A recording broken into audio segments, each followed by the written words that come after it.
What's going down? It's your boy Domani, and I'm on Culture with K podcast. You don't want to miss it. What's up, everybody? Welcome to another episode. I am your host, the only Kayla, and today I have a very special guest with me. Thank you so much for stopping by, Domani. Thank you. Thank you for having me. How you feel?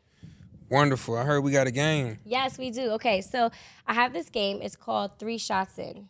Okay? Mm-hmm. So a lot of people usually think that we're taking shots. Okay. But no, you are going to be taking basketball shots. Oh, I thought I had to get up. Okay. Okay. So you may have to, here, let's just move this for a second so you can see. Mm-hmm. There you go, all right? So basically what this is depending on how many shots you make, if you make a shot, then you have a chance to pass one of my questions. It's like Nice. a rapid fire segment, okay? All right. Let me get a practice shot real quick. That counts? Oh, you said practice. Nah, just playing. All right, go. Okay. Okay. People be good at this? No. Hold on. You made 1 shot. Oh, I get 3? Yep. So Oh, I made 2. Yeah. I think we've only had so far one person make 1 shot. So you're right now. Yeah, you can take it away. For sure. Okay. So like I said, it's a rapid fire segment. I'm going to ask you a series of questions, okay? So Sure. the first question that I ask all my guests is, who is the most famous contact in your phone? Most famous contact, In your opinion. outside of my family, I'm going to say Shaq, Shaquille. Okay, that's huge. I think that might be it. Shaq? Yeah. Okay, that's a good contact. Next question is, who is the greatest rapper of all time? Of all time, Yeah, the GOAT. greatest rapper of all. If we talking about just lyric, oh no, just the rapper in general, like that embodies a rapper, the artist, Tupac, of course. Okay, I like that. All right, that's good. For sure.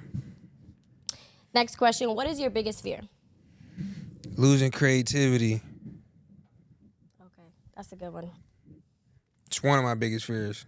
Okay, what's the other one? Just family stuff, you know? Yeah, that's mine.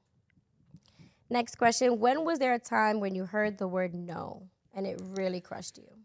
That's a good question. That's a therapy question. Whoa. That's usually how these interviews go, so I hope you know. Yeah. No, and it crushed me. Yeah. I don't know, man. Maybe I be at a restaurant, I order something and they don't got it no more. Like, it's a restaurant at Five Church, called Five Church. Yeah, I love that spot. I get the salmon and they switched up the salmon. I was hurt then. So Okay, so that really hurt you. Okay, well, Yeah. hopefully they bring it back. hopefully, Next question was, what was your first big purchase? I don't know. Okay, how about this? Maybe a car. I was going to say, okay, or do you have a big purchase that you made that you regret? Regret? Dang. Maybe a car. Car? Yeah. What kind of car did you buy? It That you regret? don't matter what it was, but it didn't last long. Okay, all right, so yeah, I can see that. Yeah. Next question is, what is your favorite childhood memory? Favorite childhood memory? Man, okay. Look, first of all, I get to skip questions. This is not a question I want to skip, but I keep. You're not reminding me I can skip some stuff. That's the point, and that's what's right. Oh, okay. All right. The Let me point is, keep I don't that want in you to mind. pass my questions, but if there is a question that you want to pass, you can. Cool. And you have 2 actually. I get 2 skips. Childhood memory. Let me see. Just running around playing manhunt with all my brothers and sisters in the house. Christmas. Yeah. Okay. Yeah. Okay, we got a few more. What's your biggest pet peeve? What's something that really irks you? Man, my mind is going blank. It really irks me. Wet floors and wet socks. That's the worst. Yeah. Or like touching a handle Yeah, and it's wet. for sure. Like, what is this? Uh-huh. You know? Next question, GOAT lyric. Go lyric.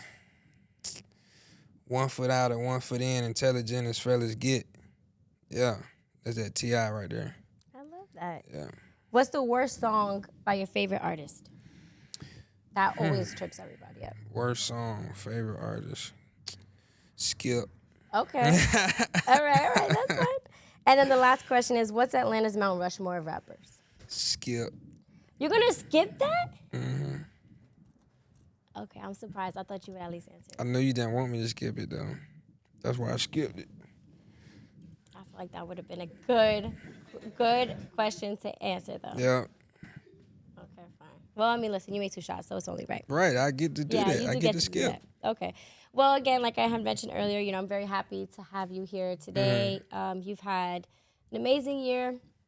What would you say is like, something you got to accomplish this year that you're very proud of? Just practicing, not overthinking, making more music than I did last year because I would sit and wait for inspiration. This year I kind of just challenged and pushed myself just to make music and force myself to write whenever I didn't feel it, and kind of created the vibe instead of waiting for the vibe. I would say that, and that led to me making a lot of dope music this year. So yeah. How did you get out of that space? Just because I feel like as creators, not just necessarily like, artists, but just as a creator, we have those moments where you just feel uninspired, Right. or sometimes you just are not motivated to get up and do what you love to do. Right. And it's hard to get out of that space. How did you manage to get out of that and push yourself to create more music? Just doing it for real. Just doing it, and not being so, just not critiquing it so much so soon, and just really doing it, just like exercise. You just the more you do it, the easier it gets. You just gotta do it, just taking that step. Yeah. And I think a lot of us had that fear of it not turning out good, or us not liking it, and we hate that feeling.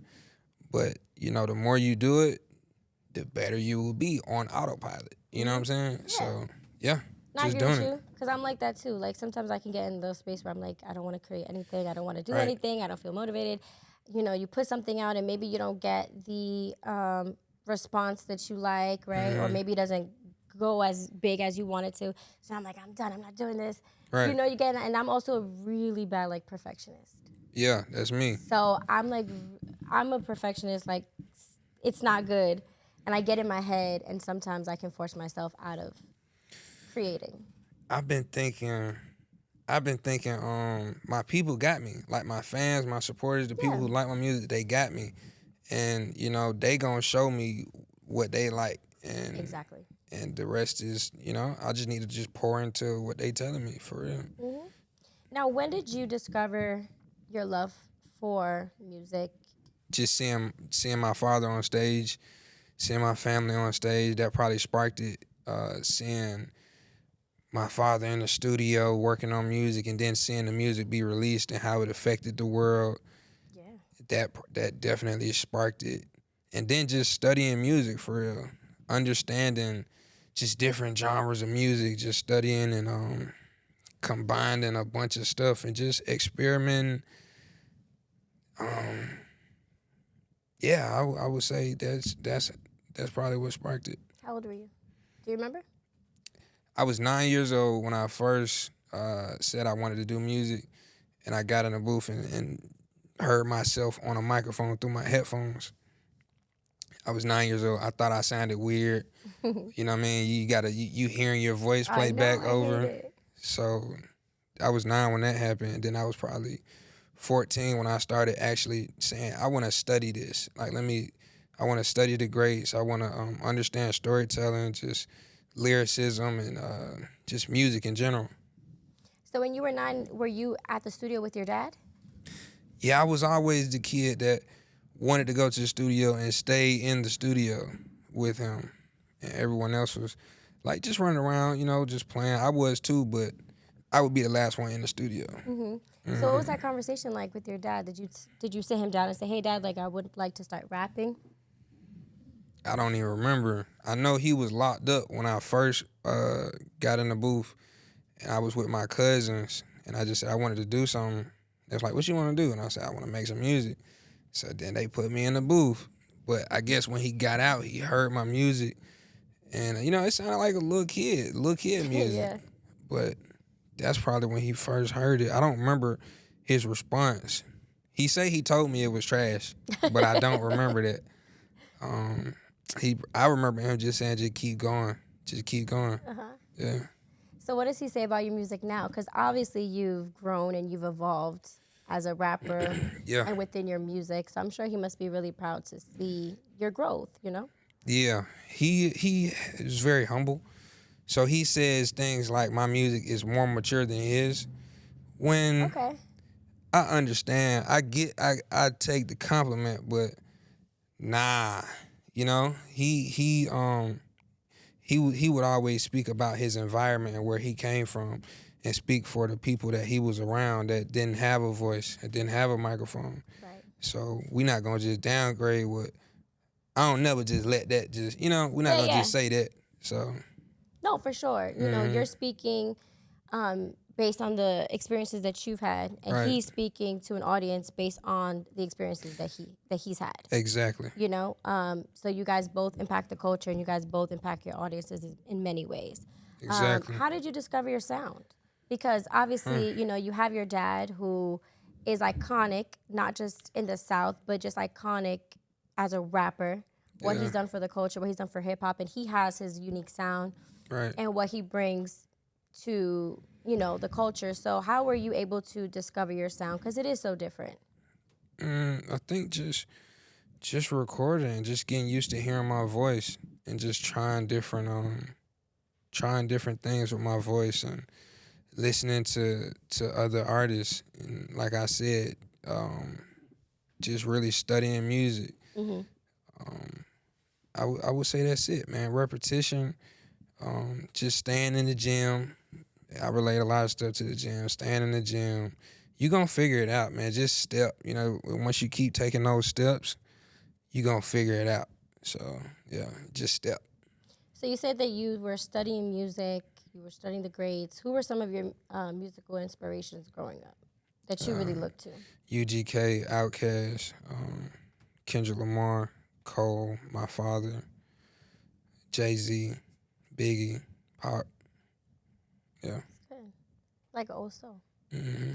Because I've interviewed a lot of people around your age, and the music, the artists that they talk about are usually, you know, younger. And so I think it's great. And it speaks to also, you know, why your music is the way that it is Right. because it's very soulful, you know. Thank you. And I love that you kind of pour your heart out.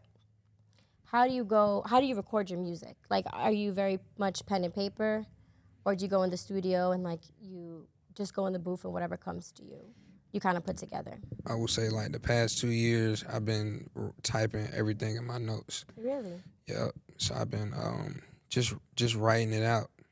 And I was in the studio last night, and I wrote half of my verse on my phone. Then I tried to go back to how I used to do it and like just punch in and just said, and that's just I don't know, it didn't stick like it did before. Really? So I think I'm pen and paper right now, That's just awesome. writing it out. Yeah. Yeah, that's great. There's nothing like just pen and paper. Mm-hmm. How did you get to a point where you were able to articulate your feelings and also the art of storytelling? Because you do have a lot of that in your music, and I feel like that's an art in itself that not a lot of people can emulate. So how were you able to kind of master the art of storytelling in your music? I think I like movies. So if I could see a scene in my head, or the hardest part is remembering things that happen in your life for like little details, like the feeling, like the type of texture, fabric this couch is, or the gold, or that's the hardest part. It's just remembering all of those details. But after that, and you see it in your head, it's just tell people what you see. But I would say that's the most difficult part, is remembering everything. Yeah. Because life be happening so fast. Yeah. Yeah, I can imagine. I feel like as I've gotten older, my memory's gotten a little bit worse. See? Yeah. So I feel like I've always had good memory, but now that I'm getting older, I'm like, I don't remember a lot of things. right, but music always made me want to just be a better person, like just improve. Like music made me want to read more. Music make me want to pay attention in school. Music make me want to pay attention to details. You know.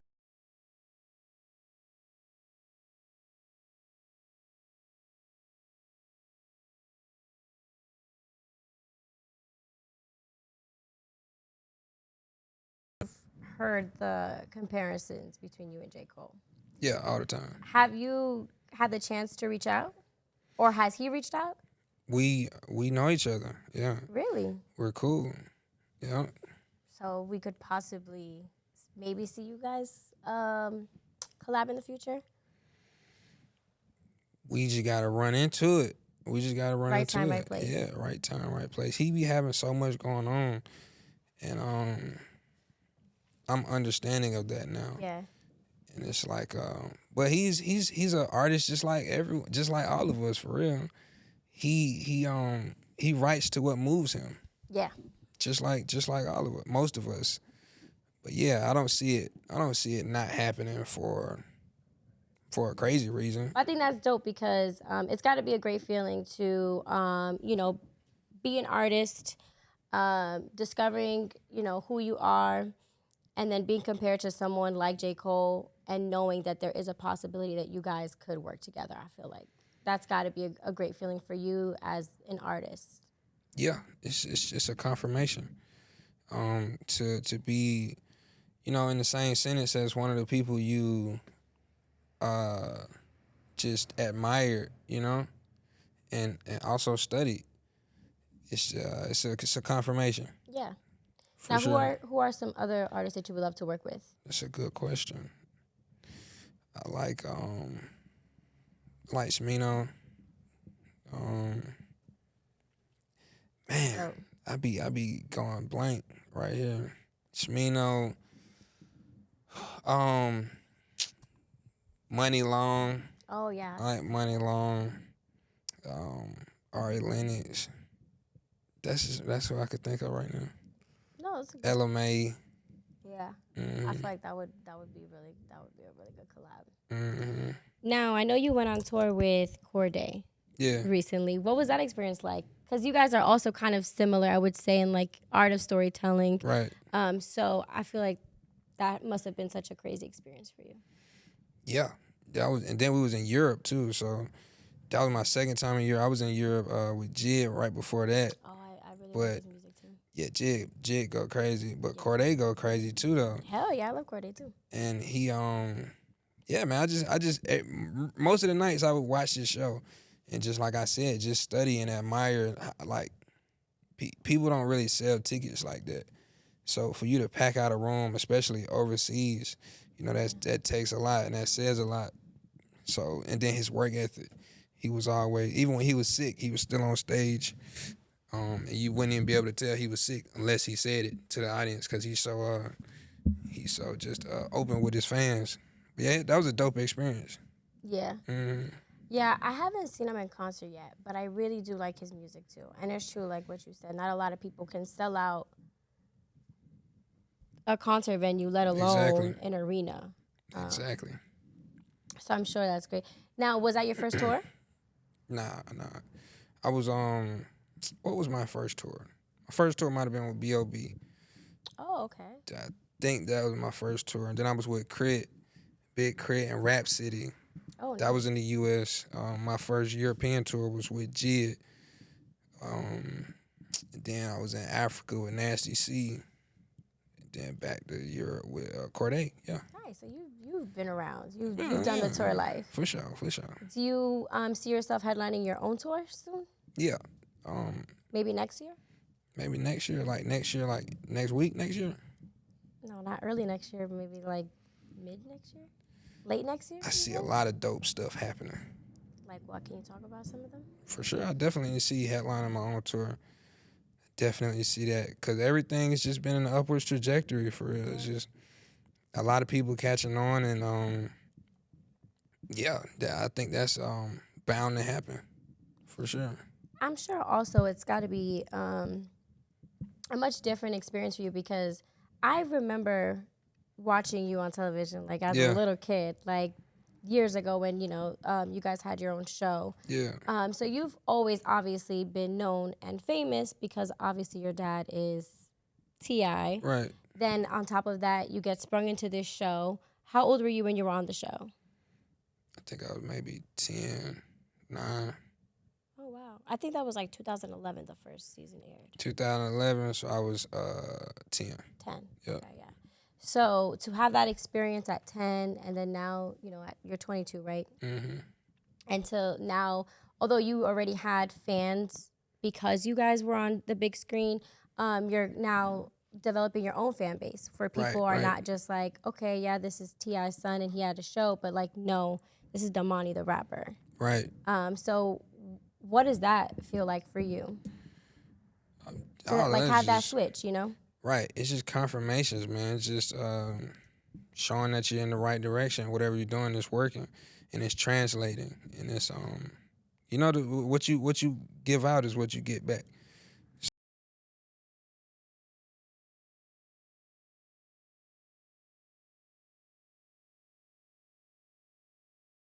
When the show came out, I believe. what was that experience like? Being 10 and being on such a big show like that. And like having production around you 24/7. Right. I didn't really look at it like that. I was comfortable.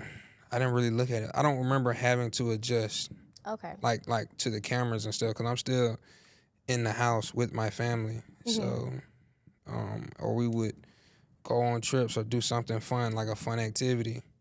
Then when we got older, we started realizing, okay, we could do more activities and just film it. And we started it was fun for me. So, Yeah, I could imagine. Because you have all you're on a show with all of your siblings. And you have your dad is there. What was it like going back to school? Were you in school or were you homeschooled? yeah, I was in school. It was, Cause that's gotta be crazy. Imagine you're like filming for yeah, this big show and then you go back to school and it's like, I think I was in fourth or fifth grade when the show aired. And maybe the first year was a shock to everyone. But after that, like my friends grew with me. Like I stayed in the same school. And it was like, well, going to high school, of course, going to high school, I'm with new students, so now they got to get adjusted and used to me. But after that, man, they grow with you. yeah, I just become like just that kid that's on TV, but I'm cool, you know. yeah. Like yeah, You never let it change you. right. Did it ever become overwhelming, the fame? Nah, I don't think so. I don't think so. No, I wasn't really out there for me. I wasn't in places for me to feel overwhelmed. I don't believe. So early in the interview, you mentioned that your dad had said something about your music being mature and that you guys basically were just fit two different audiences based on the environment that you grew up in. Now I know that we kind of saw your life play out, around 10 and older on television. But what was your upbringing like? What was it like growing up? I mean, we just normal kid. Nah, well, we can't say that. People gonna be mad. Nah, What? we. I mean, we felt like normal kids. We just had more toys. Like you know what I'm saying? Yeah. We just had fun. We was playing. We had football. We got things. I don't know, man. I don't really have nothing to compare it to. Yeah. But yeah, man. We went to public schools. Some I don't know. What? I don't know how to really describe it. I'm not gonna lie. Yeah. No, but that's good because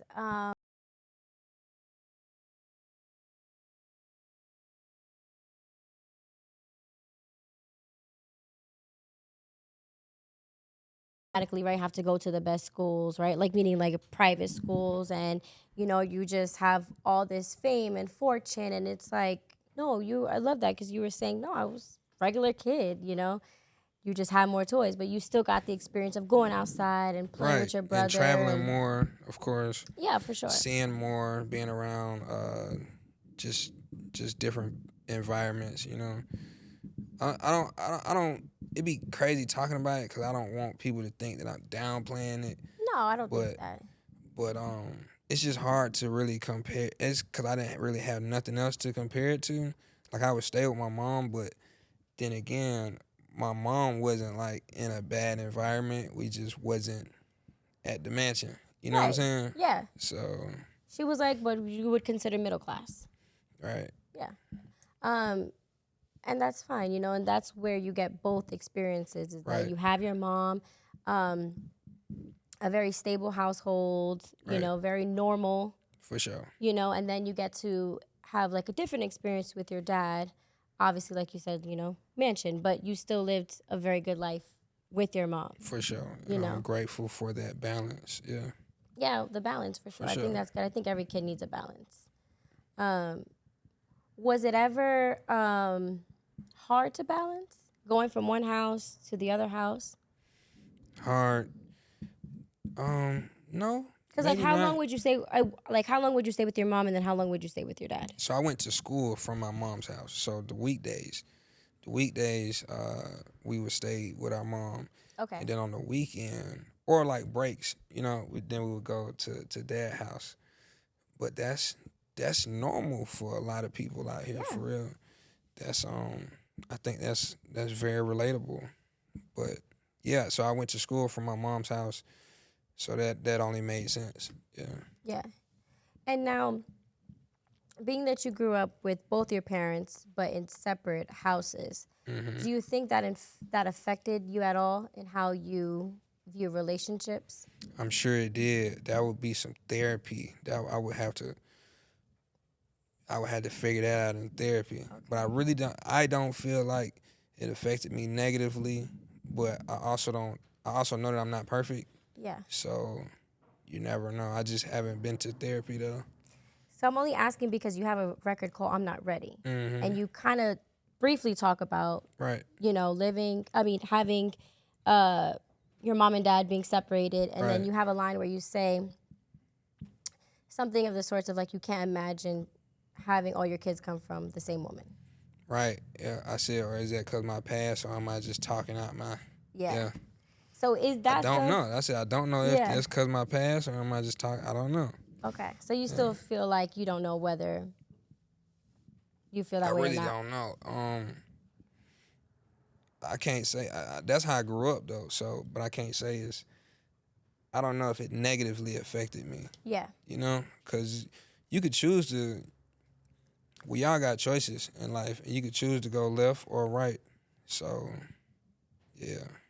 And sometimes it may not be negative, right? Because Hmm. the way I look at it, I feel like times are changing, people's perspectives on things are changing, and so how people viewed marriage back then, I think, is not how people view marriage today. In terms of, I feel like back in the day that was the goal, right? You find someone, you settle down, you have children, and you live this life. But I feel like as we get older, especially with the younger generation, I think even the older generation is starting to realize that maybe it's okay for that not to be a goal, meaning for you to want to get married.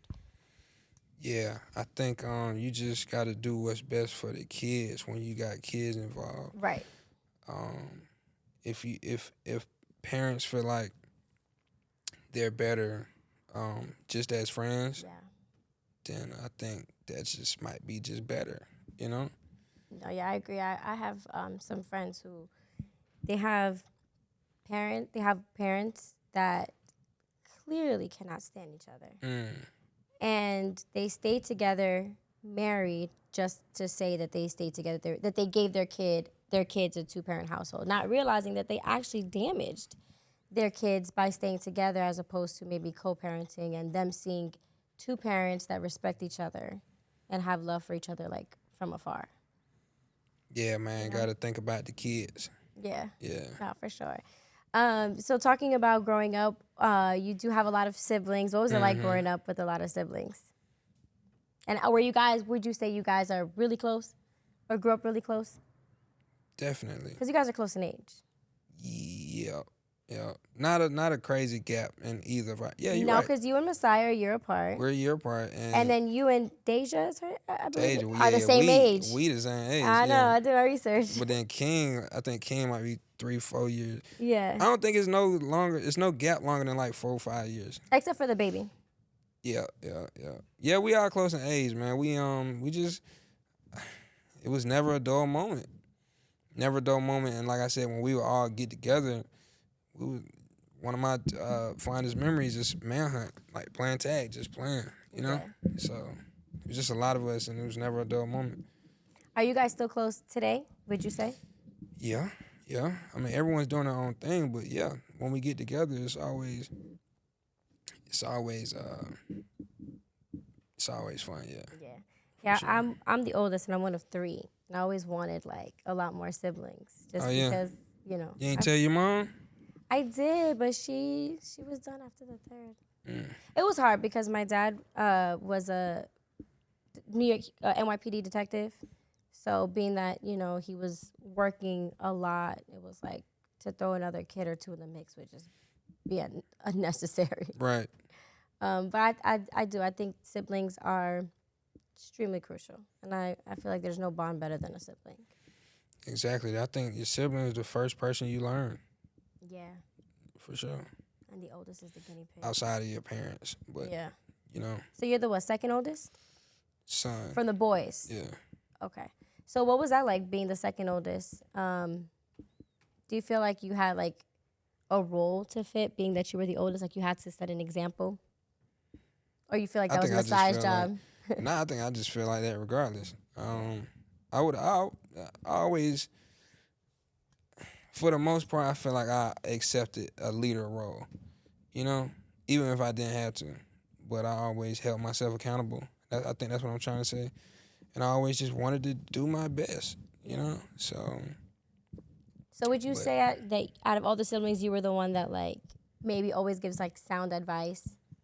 You know, there's always one of the siblings that gives sound advice. There's one I think that's like, so. you know, wants to give you like the bad decisions to make, like egg you on to make the bad decisions. Then you have I one was that's just bad. I ain't gonna clueless. lie. I wasn't always just mature, calm, and just, you know, they was saying I was the bad kid. I was the Really? bad child. Yeah, for sure. To like what age? Maybe 12, 11, maybe 12, 13, something like that. Bad like how? Like you were getting in trouble in school, your Yeah, I mean, grades? trouble, like not caring about school, or Okay. I would like to break stuff and see the mechanics of things, and yeah, I would always they call it just mischievous, you Okay. know, Yeah. just doing something. It's like when you don't see him, it's like you need to go find him. What is he doing? You know, Okay, so when the house is too quiet, might be where's the lighting money? something on fire.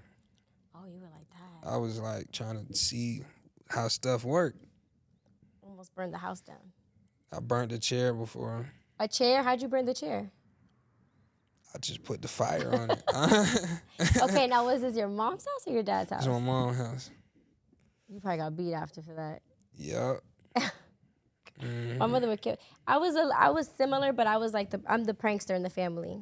Okay. So I'm like raising hell in that way. I'm not lighting anything on fire, but you know. You get on people's nerves Yeah. for a laugh. Yeah. Yeah.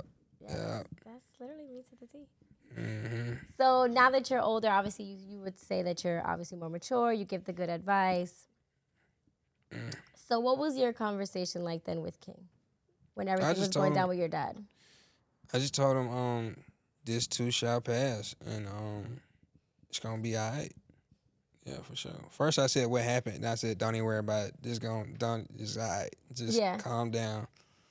This too shall pass. Were you there? Nah. Now were you on Instagram Live? Nah. No. I could only imagine what that, you know, in that moment, just because it's like it's one thing to have a disagreement with your parents or just among your family. Right. But because you guys are so famous and it was online, there's thousands of people that are watching this. So I could imagine how that was for you to like kind of be in the middle and just say, hey, like talking to your brother, and then like, oh, I'm sure you spoke to your dad about it too. For sure.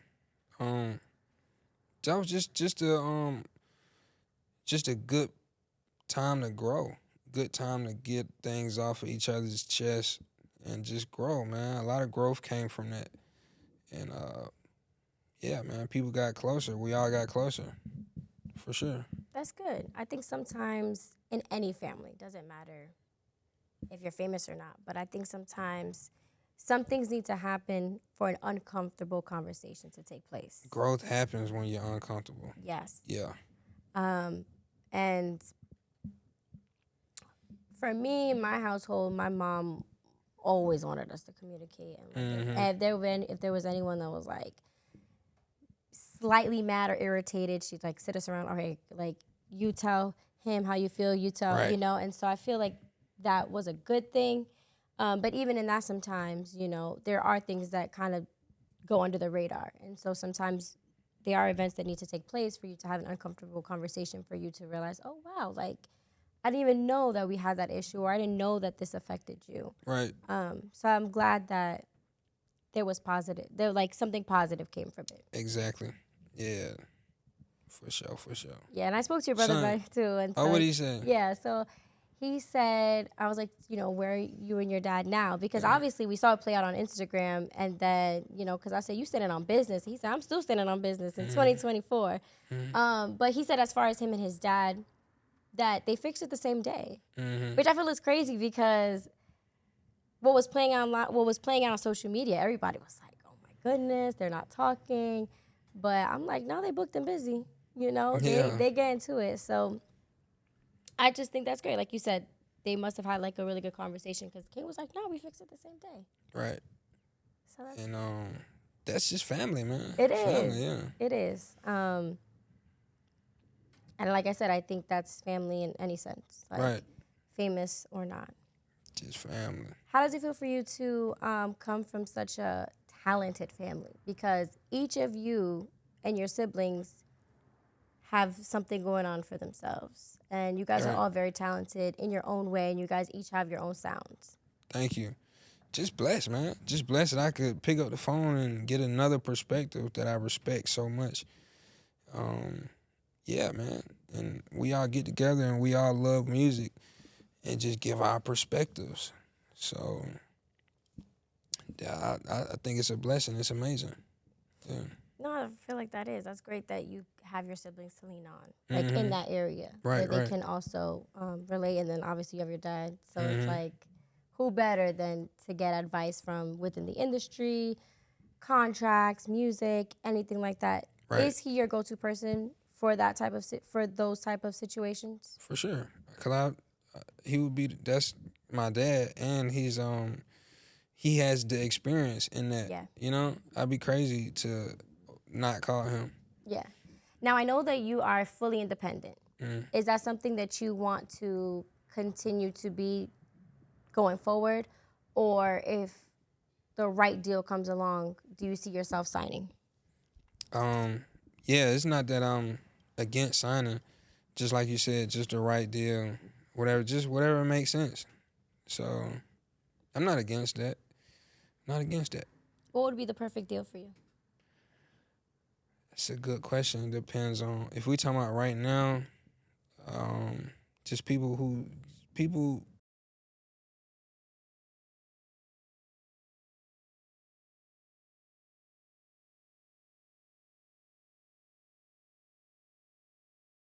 Yeah, us making money together and things. Everyone being happy. Yes. Yeah, everyone being happy. And also, I'm sure keeping your creativity and being able to drop when you want to Of drop. course, of course. Just making sense, man. Just a partner. Yeah, making Just a little business. What are your other plans for 2024? I know you said you have visions of like headlining your own tour, but what about music in terms of, do you want to drop an album? Yeah, I do. Yeah, I'm gonna drop an album. You are, I'm gonna okay. drop an album. Do you have like a title? Nope. It'll come to you. Yeah. Okay. Have you already recorded?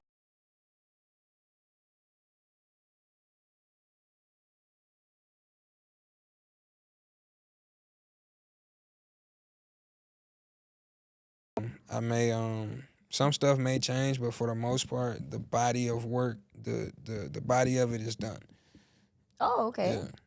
And do you already have the people that you're going to work with on it? Or are you still working on those? It could change. It could change. Yeah, it could be. Yeah. But for the most part, it could come out. Nah, for the most part, it's 86% done. That's a big percentage. Yeah. Do you have a record on there with your dad? Nah. Do you want to do a record with your dad? Yeah. Like, next year. Yeah. I'm sure I know you worked with We your was dad in the before, studio but last night, and but he was working. We both was just working on our own stuff. Okay. Yeah, but man, we got dang some dope artists, and we always come together. We got music together. You and your dad. It's just rolling it out. That's what it is. Just rolling stuff out. Yeah. But we make music, like we live and breathe it. Yeah. So all the other stuff is like politics and, you know. Why don't you want to be called a rapper? Cause I feel like I just do more. I feel like I do more. I'm an artist. So how would you describe yourself? An artist. A songwriter, creative direction. I provide creative direction. Could be producer, executive producer. I'm just an artist. So you're like, you do a little bit of everything. So that makes sense why you would call yourself an artist. Yeah, and then just the term rapper, I think it just got so watered down that it don't hold as much weight as it used to hold. I agree. Yeah. Where do you think the state of hip hop is at now? That's a good question to ask, huh? I think it's growth. Yeah. It's at a time of, it's always growing into something and morphing into something. Right. But I think that's what's happening right now. And I think a lot of people is just trying to figure out, a lot of labels trying to figure out just how to maneuver in these times, you know? Yeah. But the art is gonna create itself. And if you don't like the art, then you might gotta change the environment. But the art is gonna do what art gonna do. Right. So, but yeah. I agree. I feel like I was born in the 90s. So obviously hip hop was different in the 90s than compared to the 2000s. And so I always tell people, like, I feel personally that hip hop is hip hop, but I feel like the sound is always evolving and changing. I know for some people they feel like, well, it's not evolving now, right? Because everyone sounds the same or no one has their own like identity. But the sound is always changing. And at the end of the day, the way I look at it is the real artist, the time will tell. Right? I like that. Time will tell. I feel like right now a lot of labels are, like you said, trying to adapt to the way that everything is changing, and they're also trying to, because we have social media now, which is different than back then. They're trying to catch a wave before it get a person like pops, in my opinion, right? So they're just kind of signing everybody because you never know. You don't want to pass on like the next, right? Like Cardi B. Right. But I think when the dust settles, time will tell, and time will reveal who's a true artist, who's a true creative, and who's truly passionate about their craft. For sure. Because I feel like everybody just wants to be a rapper today. Who you like out here? In Atlanta? Just music. Type of music or artist? Artist. Drake. Drake and Cole. Drake. I like J. Cole. I like Jid. Okay. J.I.D. Yeah. Who else do I like?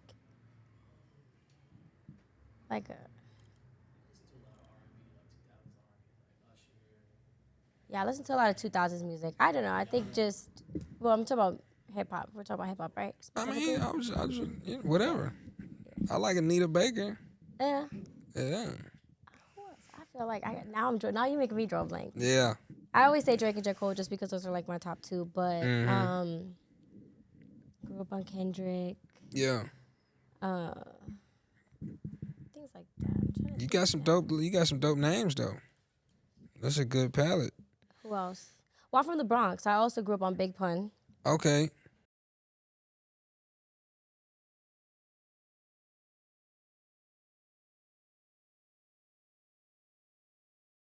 Have like a list of like just okay. Yeah.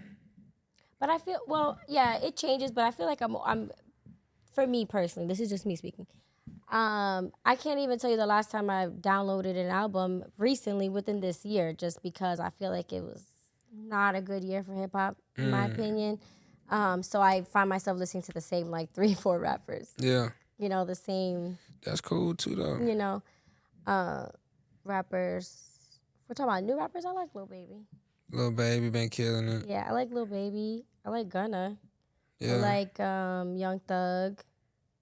Um, it's a lot of talent out here. You guys have for a lot of sure. talent. Yeah, I just Nudie, 21. yes, 21. See, I'm drawing a blank. 21. Yep, all of Yeah, them. How does nah, it feel these to come from such a cultural city like Atlanta? Lotto. I love Lotto. Lotto, I really like Lotto. Lotto been going crazy. Yes, she's one of my. For me, I feel like nobody's touching Lotto lyrically I, right now. right, I could agree. Okay, Yeah, that's my opinion. I could agree. Lotto, man, she been working so hard for a long time. She deserves everything. She deserves everything. Yeah, I So agree. yeah, I actually watched her on what's that show that Jermaine Dupri yeah. had? I don't remember, but I know. The Rap Game. Yep, Yeah. for sure. Yeah, she been going at it for a long time. So how does it feel coming from a city like Atlanta that's so cultural? It's amazing because we all gonna run into each other, and it's just I think Atlanta is just easier to just to get work, just to get in and lock in with someone and just work than if you were somewhere else. You know, Atlanta is it's a big city, but it's a small. You gonna run into these people, so yeah, I love Atlanta. It's we done started a lot of movements, created a lot of sounds, um, and I still believe I still believe a lot of people feel like they gotta come to Atlanta and they gotta experience this vibe in order to get to where they want to go. So I love that. Yeah, I would agree. And one thing that I want to ask you because you are from Atlanta, I'm from the Bronx, Hmm. New York, and I feel like, and this is something that I saw with my that I've been able to witness. But again, this I've only been here 5 years now, so being that you're from Atlanta, you may have a different perspective. But I feel like Atlanta and New York are two of like the biggest cities, right, when it comes to hip hop, Right. right? You got the I agree. South, then you have New York. But I feel like in New York, people are so competitive. Mm. And they could never just lock arms with the next artist or the next person who you know has the same goal of getting to reaching a certain level Right. and just collaborating and seeing where they can go.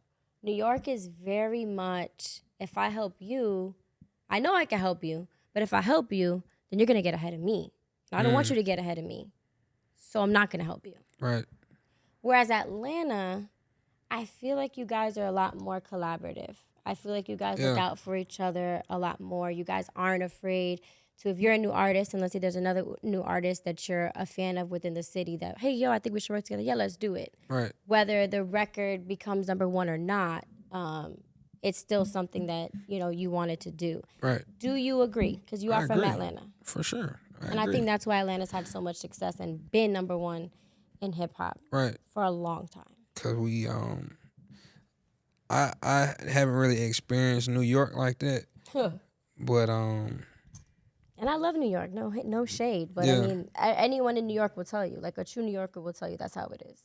for sure. I mean, man, I love that you feel that way about Atlanta, man. I love that. I'll never move back to New York. We got you then. Yeah, Yeah. I'm good. Okay. I don't know. Yeah, I guess it's different when you live there, right? Like you Yeah. see, there's an influx of people moving to Atlanta, Right. Yeah. and I'm sure you're probably like,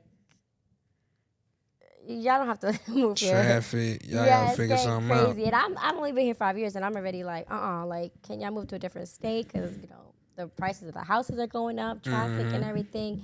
But I do love that about Atlanta, and I just feel like I'm sure there's people that live in Atlanta that they tell me all the time, oh, I want to go to New York, I want to live in New York, and obviously I feel different because I'm from there and I was born and raised there, but someone from Atlanta who was born and raised here may have a different experience in New York or may feel how I feel, but I'll never move back to New York. And they're probably like, I'm trying to get out of Atlanta, Right. I mean, you done seen what you done seen, you know? Yeah. So everyone got their own experiences. And yeah, I'm just glad that Atlanta could be that for you. You know? and a lot of other people. So you have an EP, Before the Ink Dries. Mm-hmm. It was released earlier this month. Mm-hmm. Talk to me a little bit about that and the creative process behind putting that together. Because it's only a few Okay. songs. It's like, what, 4 songs? Yeah, 4 songs. Yeah. It's 4 songs, and that came about with, like I said earlier, me pushing myself to write music even when I don't feel inspired. That right there was really just a part of that exercise. These songs came about through that exercise, and Before the Ink Dry is just about me not overthinking and basically saying I wrote this stuff and I just put it out before I gave myself the opportunity to overthink or second guess. Put it out so quick, like I put it out before the ink dry, cause I be writing and all that. So Yeah. for sure. I like that. I think I need to start doing that. Yeah, Because just doing it. yeah, like I told you, I'm like a literal lunatic. Like Yeah. when it comes to being a perfectionist. And I have to, like, if I create, let's say, a content video or I do an interview, I would literally be there for hours, just like, I don't like this and I don't like that and I don't like this. And sometimes I'll talk myself out of putting something out, not even Yeah. realizing, hey, it doesn't matter. At the end of the day, it's what your audience wants to see. And if Exactly. your audience is happy with the type of content you put out and they're showing you love, that should supersede the little things that bother you about Right. a song you're making or a sound or Right. things like that. It's getting out of the way of the art. Getting out of the way of the art. That's what I've been practicing this year, I would say. So when you're in those, like, I don't want to say ruts, but when you're in those maybe spaces where you don't feel motivated or you're uninspired, I know I asked you before, how do you get out of it? And you said you just kind of do it. But Just do it, yeah. is there someone that can identify when you're in that space that can say, hey, you got to get out of this, or hey, let's get up and let's go to the studio or record? Me. I mean, I would make myself do it, but my engineer knows me. My engineer knows me 100%. What's Is up he with here? you? Is he here? Is that him? No, that's not him. Oh, I was like, oh my God, shut up. I think he laughing at that pause that I made. But yeah, my engineer's psych, man. He be knowing me. And he know when I be in them spaces, and he understand it. I think he knows that he pushes me, but at the same time he knows that everyone moves at their own pace, and I'm going to come out of it or I'm gonna figure it out, because he knows that I want to figure it out. Yeah. And every single time, it's always figured out, or I always come out making something crazy, or just just creating a crazy vibe. But I think every artist who's put in enough hours and just explore and try different stuff, I think with the same engineer, I think every artist engineer knows them the most. Yeah. Yeah. Nah, I Creatively, understand. musically. Yeah, I mean, it's the person you spend your most time with. Mm-hmm. And they're going to know when you're at your best and when you're at your lowest. Right. And I think it's always good to have that person, Mm-hmm. you know, as a creative, as an artist. Right. My brother's that person for me, because I'll get into those spaces and I'm like, I'm not doing anything. And he know exactly. I hate it all, and he Right. just has to push me. Sometimes he pushes me too much, and I'm like, now I don't want to create anything. Yeah. But he knows also, he's confident enough, like, all right, if I back up a little bit, I know she's going to get out of it, and she's going to figure it out. Yeah. Sometimes it's That's just trial and beautiful. error. Sometimes you just got to figure it out. Everyone need that person in their corner though. Yeah, for sure. So as we wrap up this interview, I do have Mm-hmm. one last game I'd like to play with you. So as I told you earlier, I'm a big Drake fan. Mm-hmm. So I literally created a segment called 6 p.m. in Atlanta. Okay. It's inspired by his song 6 p.m. in New York. Mm-hmm. So basically, I'm going to ask you just a few questions, and each question is going to be inspired by a Drake song or album Okay. title. All right? So the first question is views, and excuse me. Yes, first question, views. Mm-hmm. What's your favorite scenery? I'm sure you've been able to travel a lot to different places. What has been your favorite scenery? Jamaica recently, Montego Bay. Jamaica, Africa. What am I thinking? All right, Oh, that's Africa, beautiful. Cape Town, Africa, Cape Nice. Town, What were you doing out there? Durban. I was on tour with Nasty C, and I met Blackie out there too. Me and Blackie got a song on the EP right now. Lessons going crazy, but yeah, Durban, uh, Cape Town, man. Everyone needs to go to Africa. I've never been, but I have to go too. I went to Montego Bay a few years ago. It's Yeah, beautiful. right. So, okay, that's awesome. Next question is take care. When's the last time you felt taken care of? Taken care of last time. It's a good question. It's a good question. See, I just thinking deep, taken care of. Well, yeah, it's Boom. supposed to be like a deep question. Yeah. People always kind of get, I don't know, they're like, I don't know how to answer that. But it could be deep or it could be something simple. But like, I'm trying to go simple with it. Domani, when was the last time you felt taken care of? Take care of. Where someone took care of you as opposed to you doing the taking care of and looking I out for would say people? my parents. Yeah. I would say my parents. My dad paying the food bill. Okay, Yeah. that's a good answer. Yeah, for sure. That was recently? I mean, that's what he does. Every time. Okay. That's what he do. That's good. That's a good answer. Yeah. Next question is more M's. What's the most expensive piece of clothing you've purchased? That's a good question. When I was young, I used to do that stuff, and I don't do that no more. I be wearing the same shoes. I got like two, 3 shoes that I recycle wearing and stuff. But and it's really a thing. Like if I wear like a new pair of shoes, like my people think something's going on. They're like, "What you doing today?" Yeah, where But- you going? Yeah, but I used to buy expensive shoes for some reason, just to I don't know. But I I probably feel like putting up with an image. Hmm? You feel like you have to put up an image? Wearing expensive clothes? Nah, I liked what I was buying. I didn't just buy like no name brand like Louis Vuitton. Like I would buy like Japanese brands like Visvim, spend like 800, 1800 On a shirt? shoes. On shoes? Shoes, but no one knew what they were. They just thought they were regular moccasins. So it's like it didn't really make sense.